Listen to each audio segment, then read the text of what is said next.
how you can remove markup in your Google Word document. Now, before we start, if you're new to our channel, head down below and hit the subscribe button so you don't miss out on any of our new videos. Also, press the bell icon so you get notified when we release our new videos.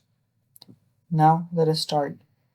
Now, as you can see right here in this video, in this Word document, these are the markups right here. You can see the comments right there.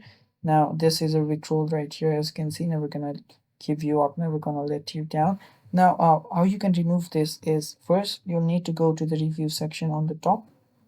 Now, after you're on the review section, you will see different options about showing comments right here.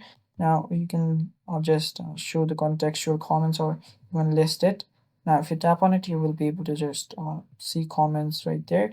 Now, to remove the markup, what you can do is just go to this delete section and just delete all the comments in this document. So as you can see, after I've deleted that, there is no markup now. There are no comments left. And with that, the markup is gone. Now you don't have the markup anymore. And that is all for the video too. Thanks for watching. Don't forget to hit the like button if you found this video helpful, and stay tuned for more.